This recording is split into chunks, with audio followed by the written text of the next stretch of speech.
नमस्कार दोस्तों, खबरों की खबर का सच इस कार्यक्रम में आज हम चर्चा करेंगे इतिहास के उस किरदार की जिनकी भक्ति, शक्ति और निष्ठा की मिसाल दी जाती है और साथ ही उजागर करेंगे कुछ उन अनसुलझे और अनसुने रहस्यों को जो मानव जीवन और भक्त समाज के लिए मार्गदर्शन का काम करेगा। तो चलिए शुरुआत करते हैं। दोस्तों, संकट मोचन के नाम से प्रसिद्ध हनुमान जी को कौन नहीं जानता। पवन पुत्र हनुमान जी श्री रामचंद्र जी के परम भक्त थे, पर आपको ये जानकर अचरज होगा कि हनुमान जी ने अपने मोक्ष के लिए दशरथ पुत्र श्री रामचंद्र जी की पूजा भी त्याग दी थी। जी हाँ, यह सच भक्त समाज के लिए काफी आश्चर्यजनक है। लेकिन क्या आप जानते हैं कि उन्होंने ऐसा क्यों और कब किया? अब तक हम यही जानते हैं कि माता सीता को रावण की कैद से छुड़वाने के लिए हनुमान जी का बहुत बड़ा योगदान रहा है। लेकिन उसके पश्चात क्या हुआ? अयोध्या त्यागने के पश्चात उनका जीवन किस प्रकार का था? उनके जीवन के इस रहस्य से पर्दा उठाने के लिए यह खास कार्यक्रम केवल आपके लिए। सबसे पहले हम बात करते हैं हनुमान जी के जन्म की। भगवान शिव का अवतार माने जाने वाले श्री हनुमान जी का जन्म माता अंजनी के गर्भ से हुआ। संतान प्राप्ति के लिए जब माता अंजनी मतंग ऋषि द्वारा बताए गए तप को करने लगी, तब से प्रसन्न हुए वायुदेव ने माता अंजनी को आशीर्वाद दिया और वरदान दिया कि तुम्हें अग्नि, सूर्य, सुवर्ण, वेद, वेदांगों का मर्मज्ञ और बलशाली पुत्र प्राप्त होगा। कुछ समय पश्चात माता अंजनी के गर्भ से भगवान शिव के अंश श्री हनुमान जी ने जन्म लिया, जो वायुदेव द्वारा दिए गए वरदान से युक्त थे। अब जानते हैं कि राम जी के अंग संग रहने वाले उनके प्रिय भक्त हनुमान जी ने आखिर अयोध्या क्यों त्याग दी थी। दर्शकों, हिंदू समाज में चर्चित रामायण, जिसे पूरा भक्त समाज बखूबी परिचित है, श्री रामचंद्र जी के 14 वर्षों के वनवास के दौरान सीता जी का अपहरण हो गया था और उसी दौरान सीता जी का पता लगाने में श्री हनुमान जी ने मुख्य भूमिका निभाई और रावण की लंका में जाकर माता सीता को खोजा और साथ ही सीता जी को दुखी देख हनुमान जी ने लंका के 9 लखा बाग को भी उजाड़ दिया था और अपनी पूंछ से लंका में आग लगा दी थी। सीता जी को वापस लाने के लिए तथा लंका जाने के लिए समुद्र पर मुनिंद्र ऋषि जी के आशीर्वाद से पुल बनाया गया और लंका की ओर चढ़ाई की गई थी। राम और रावण का युद्ध हुआ और रावण की हार हुई और माता सीता को अयोध्या लाया गया। तो आइए अब जानते हैं कि सीता जी ने क्यों कहे थे भक्त हनुमान जी को अपशब्द। रावण की कैद से छुड़वाने के बाद सीता जी ने राम जी के कहने पर अग्नि परीक्षा दी और सफल होने के बाद राम जी के साथ अयोध्या लौटी। उसके बाद खुश होकर एक दिन माता सीता ने उपहार स्वरूप मोतियों की माला हनुमान जी को भेंट में दी थी। हनुमान जी माला के हर मोती को तोड़ तोड़ कर फेंक रहे थे, क्योंकि उन पर कहीं पर भी राम जी का नाम नहीं लिखा था।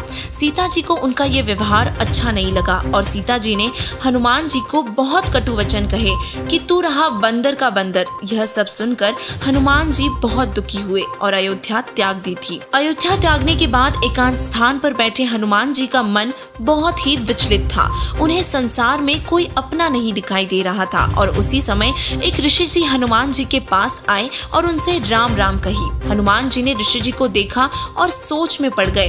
तब ऋषि जी ने उनके पास बैठे और उन्हें याद दिलाते हुए बताया कि जब आप सीता जी का कंगन लेकर आकाश मार्ग से श्री रामचंद्र जी के पास जा रहे थे और जिस स्थान पर पृथ्वी पर उतरे थे वहाँ एक पर्वत था जहाँ एक सुंदर बाग और स्वच्छ जल का सरोवर था और वहीं पास में मेरी कुटिया थी। मैं वही ऋषि हूँ। तब हनुमान जी को वो दृश्य याद आया। यह हनुमान जी के जीवन का पहला अनसुना वृत्तांत है। जिस समय हनुमान जी सीता जी का कंगन लेकर आकाश मार्ग से जा रहे थे और पृथ्वी पर एक पर्वत पर उतरे थे, वहाँ एक ऋषि जी की कुटिया थी। पास में स्वच्छ जल का सरोवर था और फल फूलों से भरा एक सुंदर बगीचा था। हनुमान जी को भूख लगी थी। सोचा कि स्नान करने के बाद कुछ फल खाऊंगा और इसीलिए स्नान करने के लिए सरोवर में उतरे और सीता जी के कंगन को पास में एक पत्थर की शिला पर रख दिया और स्नान करते करते उस कंगन से नजर नहीं हटाई कि कहीं कोई उठा न ले जाए। वह कंगन उनके लिए बहुत जरूरी था, क्योंकि सीता जी की निशानी श्री रामचंद्र जी को भी देनी थी। इसीलिए हनुमान जी स्नान करते समय भी कंगन पर नजर रखे हुए थे। तब अचानक एक बंदर उस कंगन को उठाकर वहाँ से भाग जाता है और हनुमान जी उसके पीछे भागे। वह बंदर उस ऋषि की कुटिया में प्रवेश करता है और आंगन में रखे घड़े में कंगन डालकर वहाँ से भाग जाता है। हनुमान जी की सांस में सांस आई। हनुमान जी ने जब घड़े में देखा तो उसी कंगन जैसे बहुत सारे कंगन उसमें पहले से ही पड़े हुए थे। दुविधा में आकर कुटिया में बैठे ऋषि जी के पास गए और राम राम किया। ऋषि जी ने कहा, आओ अंजनी पुत्र, मैं आपकी ही प्रतीक्षा कर रहा था। अपनी पहचान ऋषि जी के मुखकमल से सुनकर हनुमान जी आश्चर्य में पड़ गए, पर अपनी परेशानी के कारण उस विषय में नहीं पूछा और अपनी समस्या बताई। तब ऋषि जी ने कहा कि हनुमान जी, आप कौन से श्री राम की बात कर रहे हो?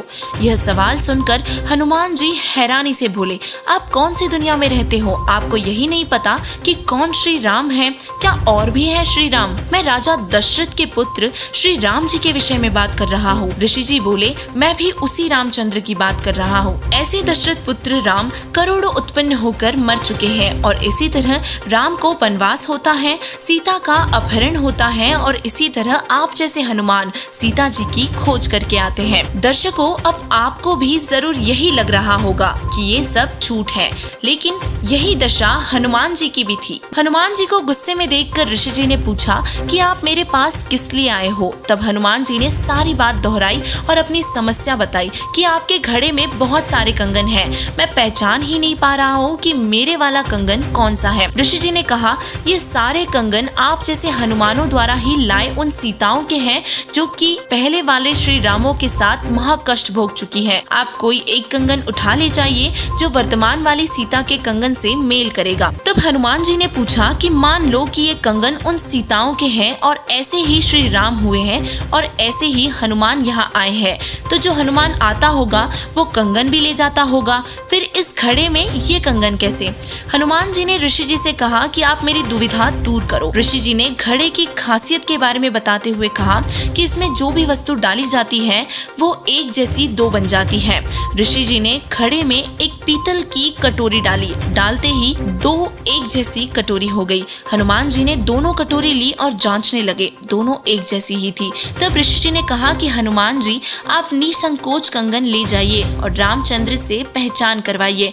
तब ऋषि जी हनुमान जी से कुछ वार्तालाप करने लगे और उन्हें तत्व ज्ञान समझाने लगे। कंगन वाले चमत्कार को देखकर हनुमान ज्ञान सुनते रहे और फिर विनय पूर्वक समय की कमी को बताया और ऋषि को प्रणाम करके उनसे आज्ञा लेकर एक कंगन उठाकर चले गए। श्री राम जी के पास पहुंचकर बताया कि सीता माता जी का पता लग गया है और थोड़ा संकोच करते हुए कंगन दिखाकर परख करवाई। तो श्री राम जी ने हनुमान जी को सीने से लगा लिया और बोले कि आपने मुझ पर बहुत बड़ा उपकार किया है, यह कंगन वास्तव में सीता का ही है। अब वापस उसी बात पर आते हैं। जब हनुमान जी एकांत में बैठे थे तो वही ऋषि उन्हें वहाँ मिले। अब हम हनुमान जी की जीवनी का दूसरा रहस्य उजागर करेंगे। ऋषि जी का नाम मुनिंदर ऋषि था। ऋषि ने हनुमान जी से कहा कि अंजनी पुत्र हनुमान, उस समय आपके पास तत्व ज्ञान सुनने का समय नहीं था, अब आपके पास पर्याप्त समय है और इसीलिए मैं आपको पूर्ण परमात्मा के बारे में ज्ञान सुनाने आया हूँ। हनुमान जी ऋषि जी की उन बातों को भूले नहीं थे और बोले, हे ऋषिवर, आपका ज्ञान मैं रुचि से सुनूंगा। तब ऋषि जी ने हनुमान जी को सृष्टि रचना सुनाई। हनुमान जी बोले कि ऋषि जी, यह ज्ञान पहले कभी नहीं सुना, कैसे विश्वास करूं? हनुमान जी ने ऐसा कहते ही ऋषि अंतर्ध्यान हो गए। हनुमान जी ने हर दिशा में खोजा पर नहीं मिले। तब ऊपर से आकाश की ओर देखा। ऋषि जी ने उसे दिव्य दृष्टि प्रदान की और हनुमान जी को अपना यानी कि परमात्मा का वास्तविक रूप दिखाया, जो कि सतलोक के सिंहासन पर विराजमान था। उसे देखकर हनुमान जी बहुत प्रभावित हुए। तब ऋषि थोड़ी दूरी पर फिर से प्रकट हुए और हनुमान जी उनके पास गए और उनके चरणों में सतलोक देखने की प्रार्थना की। तब मुनिंदर जी ने उन्हें सतलोक दिखाया और फिर हनुमान जी ने तत्वज्ञान स्वीकार किया और ऋषि जी से उपदेश देने की प्रार्थना की। तब महावीर हनुमान जी ने नाशवान राम की भक्ति त्याग कर अविनाशी राम की भक्ति की और मोक्ष को प्राप्त किया। ऋषि मुनिंदर जी स्वयं कबीर परमात्मा ही थे। वे अपने प्यारे भक्तों का कल्याण करने के लिए चारों युगों में प्रकट होते हैं। कबीर साहिब जी ने अपनी अमृतवाणी में बताया है कि सतयुग में सत सुकृत के टेरा, त्रेता नाम मुनिंदर मेरा, द्वापर में करुणामय कहाया और कलयुग नाम कबीर धराया। यह रहस्यमयी कथा आज तक किसी ने नहीं बताई थी। संत गरीबदास जी महाराज जी ने अपनी अमृतमयी वाणी में यह रहस्य उजागर किया है।